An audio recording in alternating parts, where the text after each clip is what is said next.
हमारे साथ धीरेन्द्र राय जी हैं, उत्तर प्रदेश पुलिस के सेवानिवृत्त अधिकारी हैं। धीरेन्द्र बाबू को मैं परिचय दे दूं कि अतीक अहमद से इन्होंने दो हाथ किए और पहली बार उसकी गिरफ्तारी भी इन्होंने की थी और बहुत सारी ऐसी इनके अनुभव हैं अतीक को लेकर जो सच में आंख खोल देते हैं। पांडे जी, कोई कप्तान छापा मारने की सोचता था कि अतीक के यहां चलो छापा मारे हैं, उस तो रात में 12 बजे उसका तबादला हो जाता था क्या? बहुत सारे। राय साहब, जरा हमको बताइए, जब पहली बार अतीक और आपका आमना सामना हुआ था तो क्या स्थिति थी और क्या परिस्थिति थी, ताकि कुछ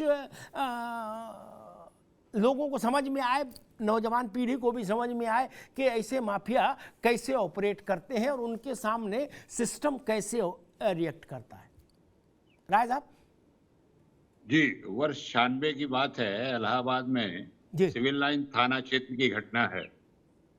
एक अशोक साहू नामक बिल्डर होते थे, छोटे बिल्डर थे। वो अपनी कार से सड़क पर जा रहे थे और अतीक के भाई अशरफ ये भी कार से जा रहे थे। तो ओवरटेक करने या पास लेने की बात को लेके दोनों लोगों के बीच में कुछ बातचीत हुई गाड़ी रुक के। तो अशोक साहू को ज्ञान नहीं था कि अतीक के भाई।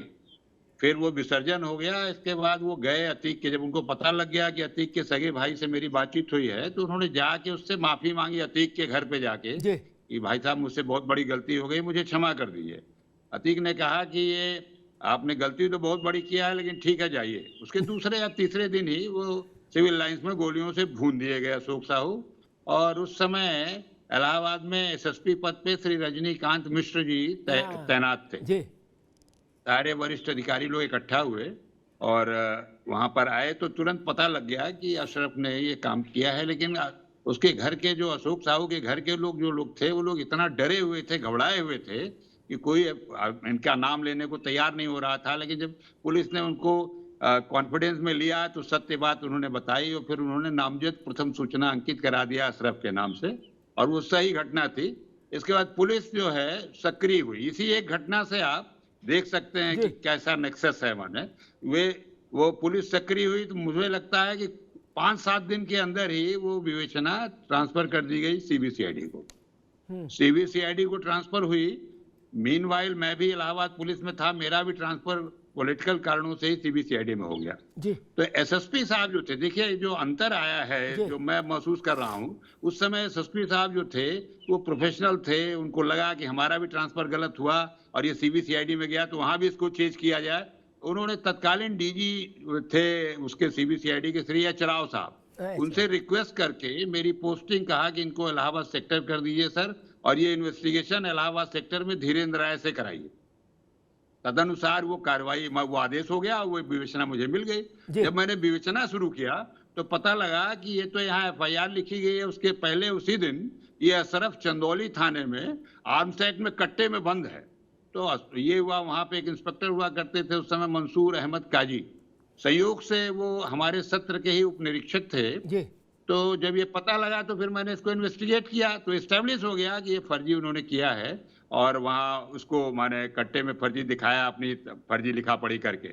जिस सब इंस्पेक्टर और कांस्टेबल थे उन्होंने लिखवाया था, उसको मैंने इंट्रोगेट किया, उन्होंने सही सही बात बता दिया। फिर उनका हमने कलमबंद बयान कराया। फिर हम लोगों ने तय किया कॉन्स्पिरेसी में, फिर तमाम एविडेंस विवेचना में तय हुई। मैं कलेक्ट करके भगवान ले आए, परमात्मा ने दिया, मुझे शक्ति दिया कि डीजी कार्यालय से जाके मैंने अतीक के सिफारसी पत्रों को निकाला। जो इंस्पेक्टर साहब को पोस्टिंग कराते थे, वो चकिया में रहते थे इंस्पेक्टर साहब वहीं पास में, तो वो सब ला करके फिर तब लोग षड्यंत्र का मुलजिम अतीक को बनाया गया। मैंने अतीक को मुलजिम माना। अतीक पैरवी कर रहा था अपने भाई की, उसको समझ में नहीं आ रहा था कि हम भी इसमें मुलजिम बन सकते हैं।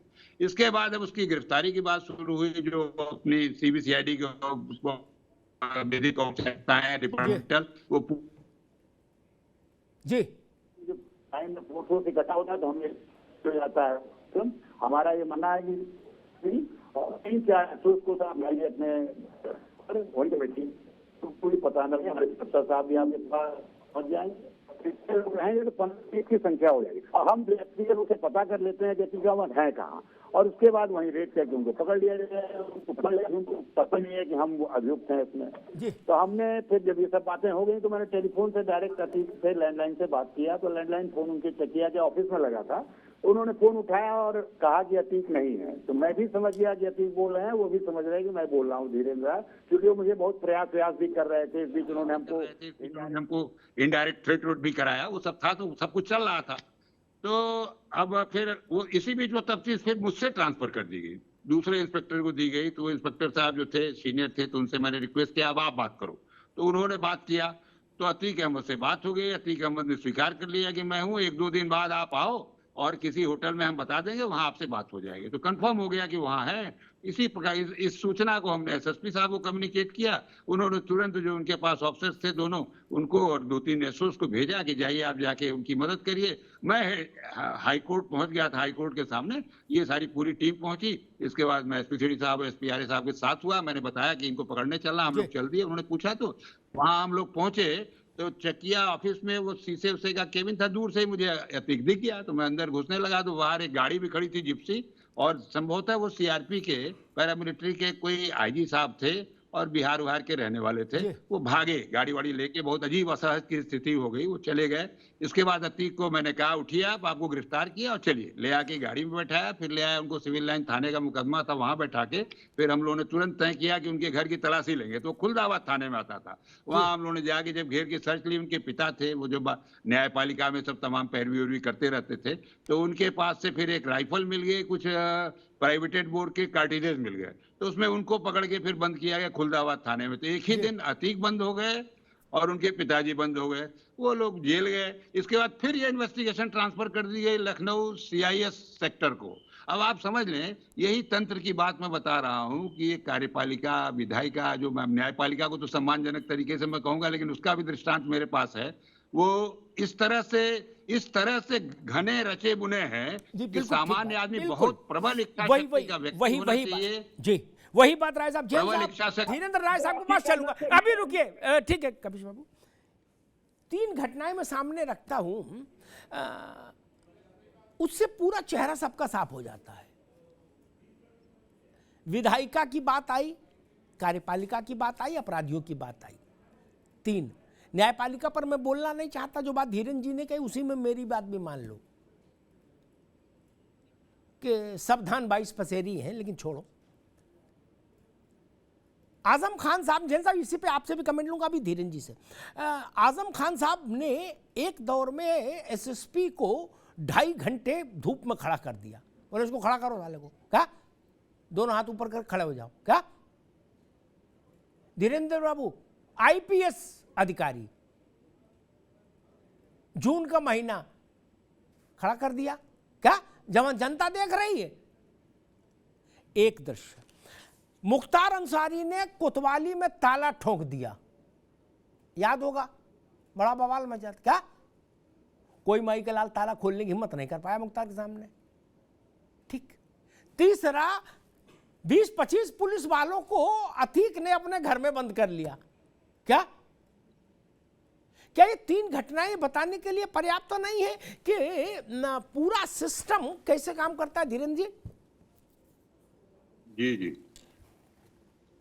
असल में प्रबल इच्छा शक्ति की जरूरत है और दायित्व बोध युक्त लोगों के चयन की जरूरत है। तंत्र को आत्मावलोकन करना पड़ेगा और प्रबल इच्छा शक्ति के लोगों को और दायित्व बोध जिसको हो, ऐसे लोगों को जिम्मेदार जगहों पे लाना पड़ेगा। और जो लोग हैं जो इस तरह के अपराधियों से जिनका संयोजन है, जिनसे उनके मेल मिलाप हैं, उनको जैसे अपराधियों के साथ किया जा रहा वैसे उनको थ्रेस करना पड़ेगा। और इसके साथ जो हमारी पुलिसिंग है, जैसे हम ठीक है आधुनिक पुलिसिंग के हम विरोधी नहीं है ना, हम उसके आप विरोध करते हैं, लेकिन जो हमारी ट्रेडिशनल पुलिसिंग है उस पर भी हमको काम करना पड़ेगा, उसके साथ भी रहना पड़ेगा। हमारी व्यक्तिगत इंटेलिजेंस होनी चाहिए, हमारे पास अभिसूचना स्रोत होने चाहिए कि कोई चोरी हो, कोई डकैती हो, कोई हत्या हो तो अपराधी के बारे में हमको व्यक्तिगत रूप से पता लगे। आज हमारी पूरी टेक्नोक्रेट्स हम हो गए हैं, केवल हमारे पास टेलीफोन, और ये अगर अपराधी टेलीफोन प्रयोग नहीं कर रहा है तो पुलिस के पांव धीरे धीरे चलने लगते हैं। पूर्व ठीक समय बात में है। जैसा डीजी जी साहब कह रहे जी हैं, पूर्व समय में ऐसा होता था कि अपने ह्यूमन रिसोर्सेज पे आदमी रखता था, अपने इंटेलिजेंस सोर्सेज होते थे, कोई अपराध जी होता नहीं था कि सिपाही को पीट के पता लग जाता था कि इस अपराध में कौन आदमी है जी हमारे। बिल्कुल तो इन ठीक। सब चीजों को करना होगा। और मैं व्यक्तिगत इस मत का हूं कि जो लोग मिल करके अपराधियों की मदद करते हैं उनको भी इसी तरह थ्रैश करना चाहिए, जैसे घर गिराए जा रहे हैं, लोगों के साथ कार्रवाई हो रही है, पूरा तंत्र मिलके खोज रहा है आतिक को, उसी तरह वो तो आइडेंटिफाइड हैं, सारे अफसर जानते होंगे उनको, उनको रगड़ के एकदम ऐसा एग्जाम्पलरी उनके साथ एक्शन किया जाए कि ताकि दोबारा जी पुनरावृत्ति कोई ना करे किसी विभाग में उनका अनुसरण करने की, उनकी मदद करने की। ठीक बात है।